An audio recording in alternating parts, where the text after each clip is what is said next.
Hey, what's going on, y'all? Zach Henderson here. Today I'm going to show you 3 variations on one of my favorite combos to get super strong, super quick with not much equipment. So quite simply what we're going to be doing is sandwiching a pull-up or bar hang variation in between 2 kettlebell exercises. We're going to go over a beginner, intermediate, and advanced variation, and I'm going to give you some coaching cues through all of them. Alright, so to start off with the first variation, what we're going to be doing is a kettlebell deadlift, and we're going to accentuate the eccentric, okay? So when you come up to the top of the lockout, okay, make sure everything is tight and engaged, and what you're going to do is come down real slow, breaking from the knees and hips, keeping the eyes forward, back straight, nice and slow. Tapping the ground, resetting your back position, squeezing on up. Same thing coming down for about 3 to 5 seconds, all the way down, and repeating for about 5 reps. So what that's going to do is really get into the hamstrings and make sure that you're not rushing your deadlifts. So even if you don't have a belt that is that heavy, if you take your time, stay tight through the entire body, you're going to get a lot of good work out of every single deadlift rep. Alright, so for the first step in the pull-up progression, we're simply going to do a straight arm hang. Take a solid grip, hands slightly wider than shoulder width, come down with one foot, come down with the other. Make sure that you're staying tight through the shoulders.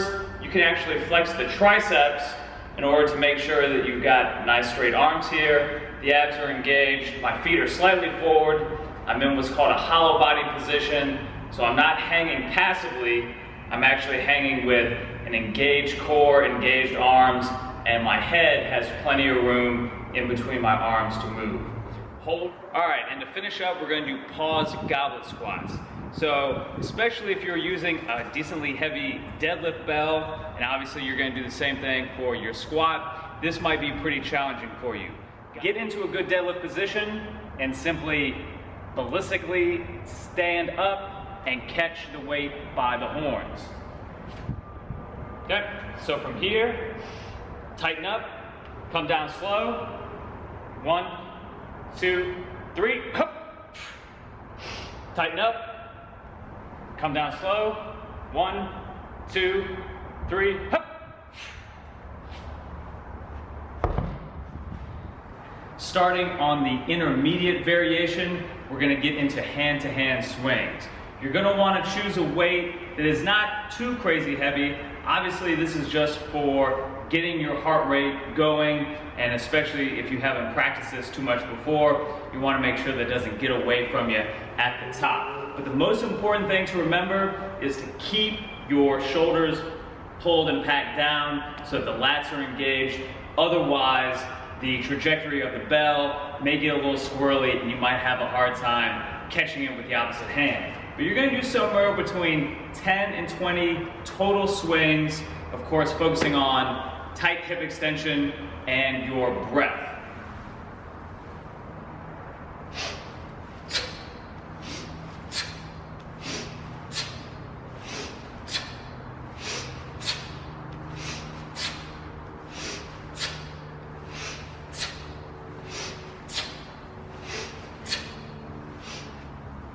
So for our bar work here, we're going to do a flexed arm hang. Hopefully my head stays in the frame, but what we're going to do is an overhand, chin over the bar hold. You may also do this underhand, but I'm just going to demonstrate with a tactical grip. You can jump, obviously, if you can't do 1 full rep of a pull-up, into the position and hold. So the whole idea here is to drive your elbows back, eyes stay forward, neck nice and loose. Same idea as before, keeping the feet slightly forward, maintaining that hollow body position, come down nice and slow, and there you have it. And then we finish up with kettlebell thrusters. So this is simply a 1-arm racked squat and then into a press in one motion. So that will look like so. Tight grip, tighten the abs, stand up and press. Secure the rack position, retighten up.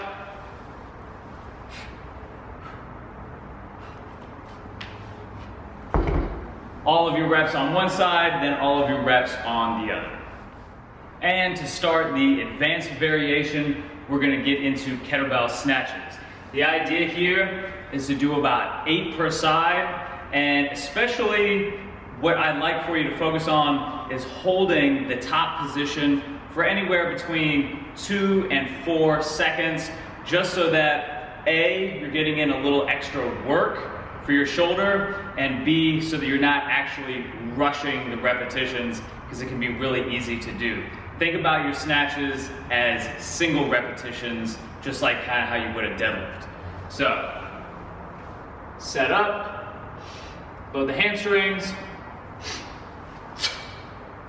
3, 2, 1. 3, 2, 1.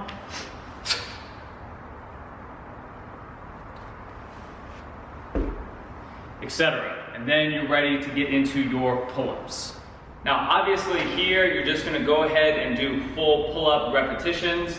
If you can't get to 1 strong rep with body weight, by all means a little bit of a band assistance or a jump up and a slow negative will suffice here. You're only going to do between 3 and 5 reps, so whatever challenging variation is appropriate for you, go ahead and do that. For some of you big strong guys, you may even want to take your kettlebell, strap it onto a weight belt, and do weighted pull-ups. But same grip as before. Get into a solid position first, then do your pull-up. Slight pause, come right back down where you started, and repeat for your reps. And to finish up, one of my personal favorite exercises, this is a bottoms up squat. So, grab a hold of the bell with a tight grip, pistol style, so that it kind of bisects the body. Lean into it just a little bit, give it a good little backswing. Catch it in your clean position, tighten up, and we're simply gonna get into a squat while balancing in the bottoms up position.